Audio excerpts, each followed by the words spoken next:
naman kayang nangyari?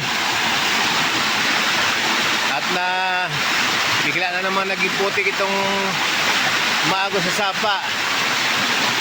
Hello, good morning. Magkape tayo.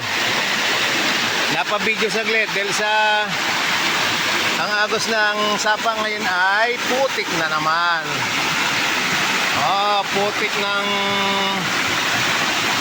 ina. Ito na naman ito mga naging resulta ng mga quarrying sa taas. Yung binobuldos na lupa dyan sa ginagawang subdivision yata sa taas, no? Na gusto pang angkinin ng lupa dito.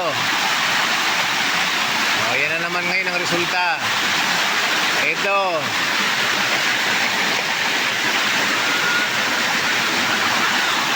Ayan lang yung mga ganyang development ng pag-iba ng bundok.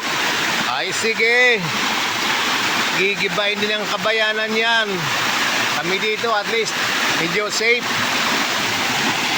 Yung pinupunta nito, yon. Papunta yan ng kabayanan. Doon. Doon sa may part na yon. Bangin na yun, falls na yun doon. Focus natin. Hop. Yun.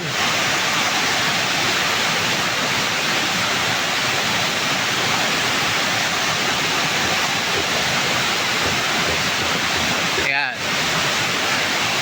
Bagsak na yung tubig doon. Sa to lang, ayaw ko mamagitin, pero may casualty na doon. Ano na yun, may inano ditong tao.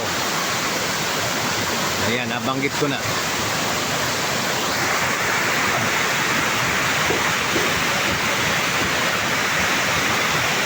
At may video din kami doon ng dito na inagos na bata, buti nakakapit niya sa tulay na yan. Yan tulay na yan. Savior yan. Life saver yan. Okay. So, kaya itong inaalala ko kung bakit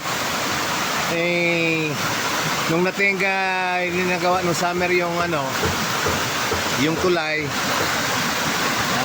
may nakalang kaming budget kasi dito ni Mrs. Since may mga untoward incidents na mga reasons na kaya hindi natuloy. So ang namin sana, wag na munang gawin ngayong tag-ulan na, kasi itong mga ganitong pagkakataon baka iagos lang. Pero ayun, sinimulan na ng aming mabuting kapitbahay, kaya nandiyan na yan. At dito lalagay sa kabila naman, kaya sa may side na yan. So umpisa na. Ako naman may mga bakal-bakal na ako dyan, naka-ready na yung iba Kaya kung itutuloy ito ngayong tagulan, sana nga.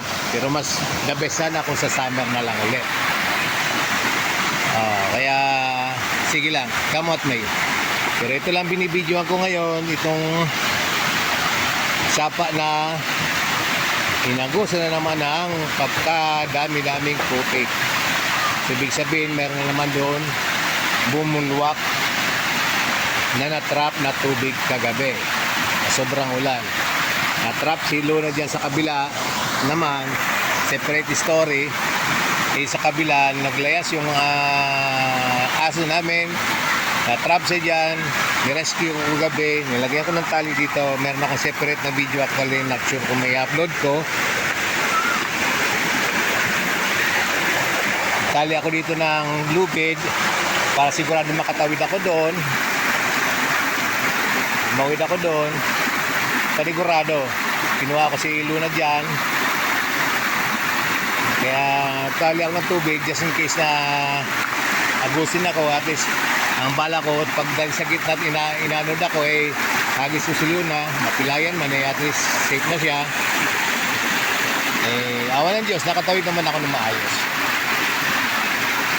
Kaya itong medyo dangerous itong sapa na to.